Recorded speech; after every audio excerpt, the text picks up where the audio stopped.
Aquarius, welcome or welcome back po dito sa Daily Dose of Tarot 111. Kamusta ka ngayon? I hope nasa mabuti kang kalagayan, pampisikal, mental, emotional o spiritual man yan. Ang video natin na ito ay para lamang sa mga Aquarius na may malawak na kaisipan. Tandaan po na hindi lahat sa inyo ay makaka-relate or makaka-resonate. At kung bago pa lamang po ikaw dito sa aking channel, please subscribe and hit the bell button para lagi kang updated every time na meron po akong uploads. At kung nais mo namang magpa-private reading, i-DM mo lang ako directly dito sa aking page na matatagpuan mo yung link sa description box. So kaya comment nyo sa mag-comment kayo. Tapos re-replyan ko po kayo. No, i-reply ko sa inyo yung link. Kasi yung iba po sa inyo, hindi nyo makita yung description box. Or minsan kahit pinin ko na yung page natin, ay hindi nyo pa rin po nakikita. Kaya, ayan, comment na lang po kayo if interested kayo para ma-send ko sa inyo ang link. Tapos, kung hindi naman po kayo mag-skip ng ads natin, maraming salamat po kasi by that, nasusuportahan nyo po talaga yung channel natin na magpatuloy, no, na makapag-video pa rin po tayo dito sa ating channel. So, maraming salamat po at mag-iwan ka na din ng bakas. Ayan, dito sa ating comment section, simulan na natin ang reading mo, Aquarius. So, tignan natin pagdating sa iyong love life, no? Energy ng love life mo ngayong April 2025. Heart with a key. So, mukhang iniingatan ng puso. Pwedeng kayo to mismo. Iniingatan nyo yung puso ninyo or may nag-iingat sa puso ninyo kasi nasa tamang tao na kayo. Yung iba naman po sa inyo ay iniingatan nyo yung puso ninyo kasi pwedeng may nangako sa inyo na babalik sa life po ninyo. Or kayo lang talaga to, ayaw nyo lang pumasok sa isang relationship. Parang some of you are not yet prepared. So, tingnan po natin ano pa yung energy na yan.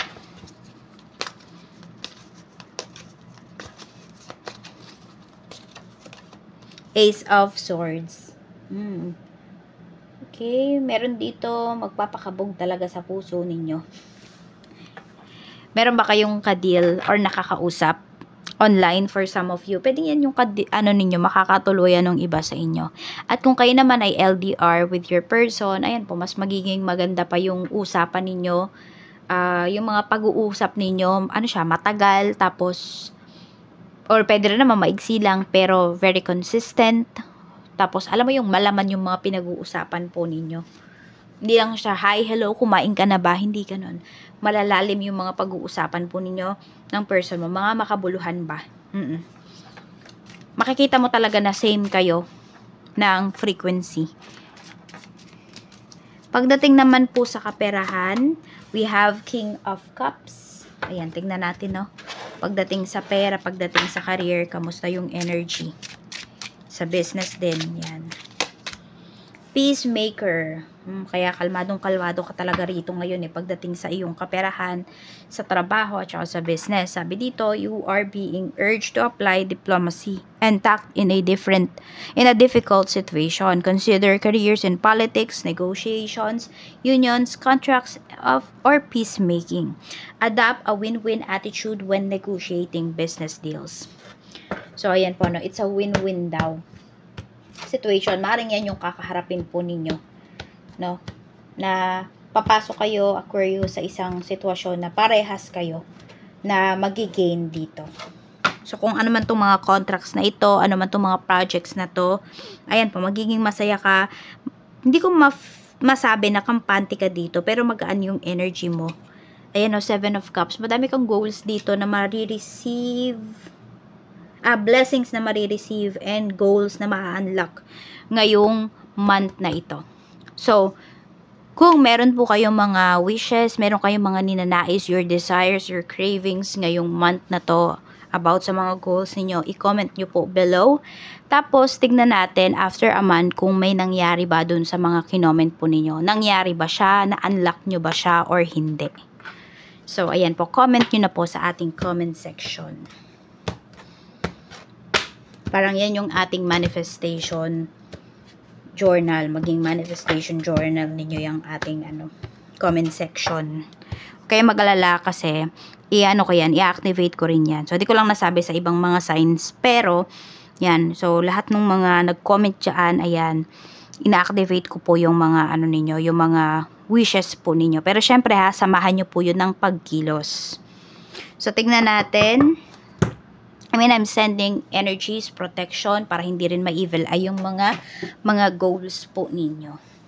Okay, let's see. Pagdating naman sa business, if may business po kayo, Wheel of Fortune, ang ganda ng energy. So, parang it's a win-win outcome nga talaga. Kasi you're very honest with your, with your clients. Tapos, di ba, nagigain ka na, and satisfied sila dun sa mga products mo. Yan yung mafe-feel mo. Ang daming magagandang feedbacks. Alam mo yung sila mismo yung nagkakalat ng business mo. Pinapakalat nila yung business mo. Word of mouth, napakagandang ano niya na marketing strategy niyan, yung word of mouth. Kasi di mo kailangan gumastos. May mga celebrations dito. So, kung meron nga ma'am kayo dito mga deals, maano nyo po yan. Makukuha nyo talaga yan pagdating dito sa business na ito. Kung kayo ay mga nangungontrata, napakaganda po niyan kasi masasabi mo na successful yung business mo, na maganda yung kita ng business mo this month. Sa ano naman po, sa health ninyo, we have the Hanged One. So, pwedeng madalas masakit ang ulo. Sa bewang din, yun yung nakikita ko, pwedeng nangangalay. Tapos yung sa paa, or pwedeng madalas kayong maipitan ng ugat this month. Ayan. Para alam mo ang pinapakita dito sa iyo, Aquarius, is parang overall, yung parang sakit ng katawan, over fatigue for some of you. Over fatigue. So, hinay-hinay lang sa pagtatrabaho. Tignan natin, pagdating naman po sa mga maiisip mo. We have the World. Okay, so yun nga. Ano dito may mga celebrations ka rin. Pwedeng may mga attenan ka. May mga projects ka dito na gusto mong matapos. Ayan. So, pwedeng i-pursue mo po ito. May pag-travel din na pinapakita. We have the Tower. So, pwedeng may mga biglaang ano po kayo rito. Mga biglaang lakad, may mga biglaang pag-travel this month. So, okay. Six of Pentacles.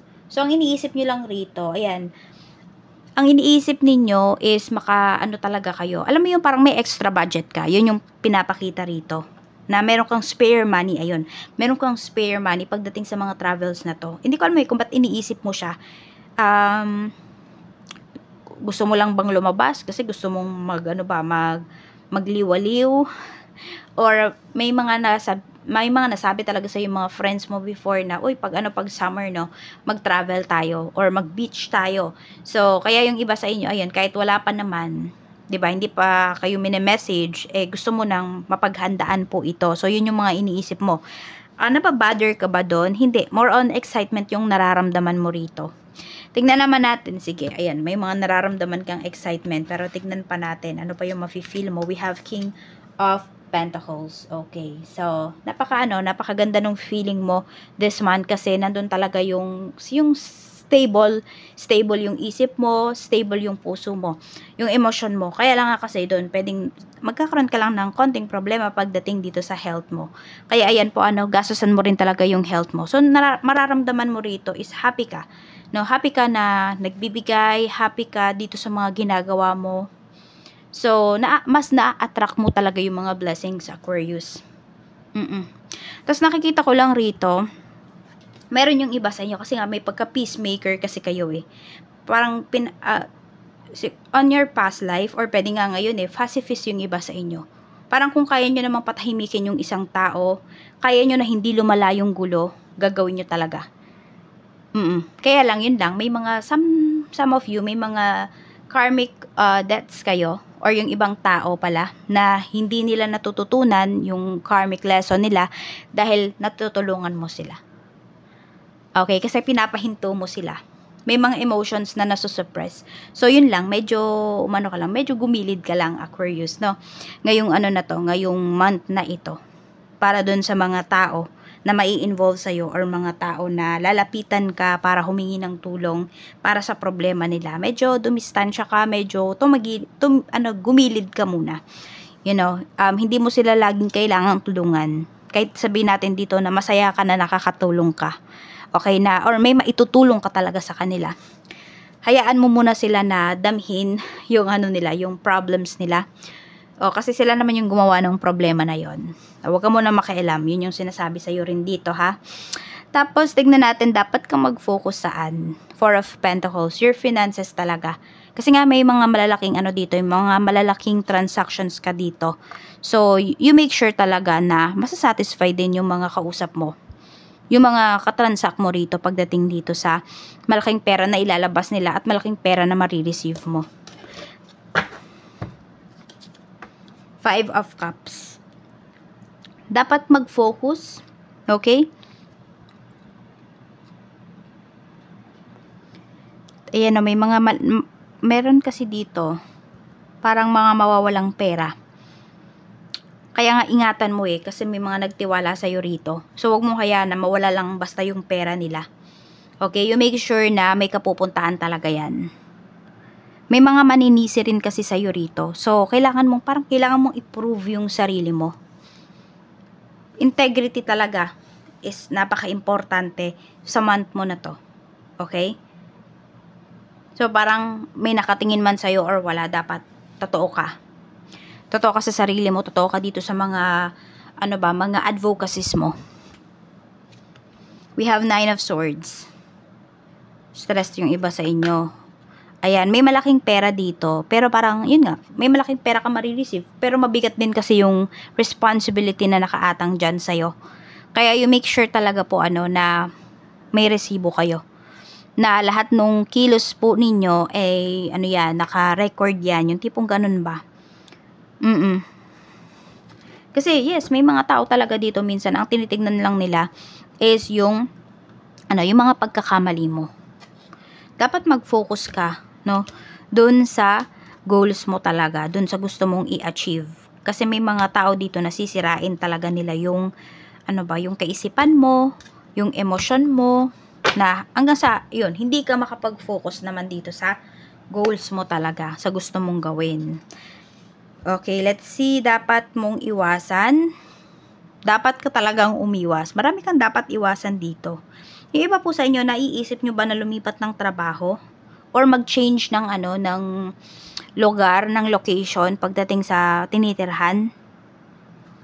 May stalker ba kayo? 5 of Wands. Hindi. Wala naman kayong stalker. Pero ang pinapakita kasi rito, toxic yung environment sa tinitirhan po ninyo. Either sariling lupa nyo po yan. Ayan, baka may mga kamag-anak kayo dito na toxic. Aquarius. Tapos may pinapakita rin po kasi dito na yung iba sa inyo mga kapitbahay ninyo. Or basta parang ang gulo na dun sa lugar kung nasaan kayo. Ayan. So yung iba sa inyo, diba, nasasabi nyo na magulo ang Pinas. Pero baka yung lugar nyo lang yung magulo. Kasi di naman talaga lahat ng lugar dito sa Pinas ay magulo. Katulad sa amin, tahimik naman. Yung tipong ganun. So, yun, nasa lugar kayo, Aquarius, na magulo. Kaya yung iba po sa inyo, parang gusto nyo nang umalis. Yun yung pinapakita rito. Dapat mong iwasan siguro na, ayan, lumabas na. Kung sa tingin mo talaga magulo sa inyo, edi, huwag kang lumabas ng, kunwari, alanganing oras. Yung mga ganun. Or huwag kang masyadong makipag-usap dun sa mga kapitbahay ninyo na magugulo, mga chismosa, yung mga ganyan. So, iwas nyo yung sarili nyo sa mga ganyang tao. Na, yun nga, pwedeng sila yung nagpapagulo ng isipan mo. Tapos may mga kumukontra din kasi sa'yo dito. So, dun ka pumunta, hanapin mo talaga yung mga tao or attract mo yung mga tao na susuportahan ka. No? Or kung sabihin natin, mali man yung ginagawa mo, is itatama ka, hindi yung i-judge ka. Ayan, so hanapin mo yung soul tribe mo. And yung iba po sa inyo, no, sa pag-alis ninyo nga, kung saan man nga kayong lugar nasaan ngayon, ayan, pwedeng doon nyo talaga, sa pupuntahan po ninyo, doon nyo mahanap yung soul tribe po ninyo. So, tignan natin, ano pa yung dapat mong iwasan? The Emperor, may isang lalaki dito. Ayan. Pero, diba, tinanong ko kanina kung may nag-i-stalk sa inyo. So, pwedeng ito yung tao na yon. So, this could be your ex. Ayan. Pwedeng ini-stalk po kayo. Or pwedeng ito ay bagong tao na nagugustuhan ka. Ayan. Pero baka hindi mo kasi type. Kaya ayun, ang nangyayari, naging stalker mo tuloy yung tao na to. Ini-stalk ka na lang niya. Pwedeng nabasted mo to. Ayan. Oo, may nag-i-stalk nga sa'yo. Yung tao na yan yun. Kung meron ka man ditong nasaktan, Pwedeng yun, Aquarius, ini-stock ka ng taong yan. So, check natin, blessings na paparating para sa'yo. Check natin kung ano yung mga blessings na paparating for you. Aquarius. Blessings po na paparating for Aquarius spirit guide. Financial health. So, maganda talaga yung pera mo dito. No, paganda siya. Or gaganda siya. Aquarius, kung hindi yan yung nafe-feel ninyo nitong mga nakakaraang buwan, this April, babawi. Babawi kayo. Okay? So, gaganda po. Mas magiging healthy yung inyong finances. Pero, syempre nasa sa inyo pa rin po ito. The way you handle your finances. At, kung feeling ninyo, yung sa trabaho ninyo, kulang yung kinikita ninyo, hanap po kayo ng other source of income. Yun na lang talaga. Pwedeng, yun na lang kasi yung way natin para ma-beat yung yung inflation rate. Ceremony. May magpapakasal dito or meron nga kayong pipirmahan dito ng mga contracts, may pipirma dito ng kontrata, meron din po dito na maha-hire kayo sa magandang company na malaki ang pasweldo. We have family at meron din dito, ayan, family member mo na nag-exam na pwedeng makakapasa po or pwedeng ikaw to mismo. Ayan, at magtutulong-tulungan na kayo rito pagdating sa inyo pong mga goals, sa inyong kaperahan or mga gastos sa bahay. Magtutulungan na. We have car. May bibili ng family car dito. So, ayan po, diba? Kung yan yung isa sa mga goals ninyo, yan po. Makukuha nyo po talaga siya, kotse. Or pwede nga may mga pag-travel kayo rito ngayong buwan. Ayan may house and lot din na pinapakita rito. So, ayan. Maganda nga kasi tulong-tulong po kayo ng family mo. Yun yung pinapakita. Yung iba naman dito is ma-hire sa trabaho, baka may pabahay at may pasasakyan yung trabaho po ninyo, yung company ninyo. Sabi ko nga, may ma-hire dito sa magandang company at malaki yung pasweldo. Baka yan, ilan yan sa mga benefits ng company po ninyo. So, check natin mga negatibo or lessons na paparating. Lessons na paparating for you, Aquarius. 10 of Pentacles. So, more on about money.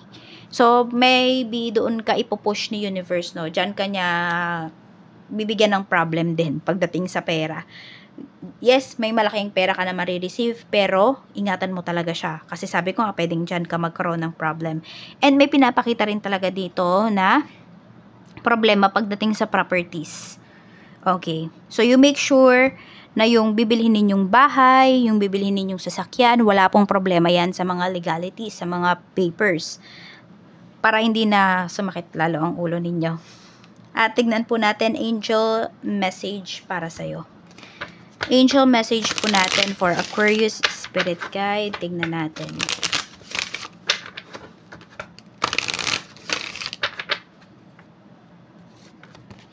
Divine order. Sabi dito ni Archangel Raguel, everything is how it needs to be right now. Look past the illusion and see underlying order. So kung sabihin natin, ma-feel ninyo na hindi ganun kaganda yung month ninyo, Aquarius, tignan nyo daw kung ano ba yung tinuturo sa inyong lessons niyan. Nung mga nagaganap sa life ninyo, sa kaperahan ninyo, 'di ba? Tignan mo rin kung ano ba yung pagkukulang mo, ano ba yung sobra mong ginawa, bakit naging ganito yung outcome. So, tignan mo daw kung ano yung ibig sabihin yan. Ano yung tinuturo sa'yo. Ano yung lesson sa'yo nung bagay na yan. Yes, may mga tao rin din talaga na magbibigay ng lesson sa'yo ngayong month na to. So, pwedeng hindi lahat ay pabor sa'yo na mga tao. Hindi lahat ng sitwasyon ay papabor din sa'yo. Yun nga, tignan mo daw kung ano yung tinuturo sa'yo.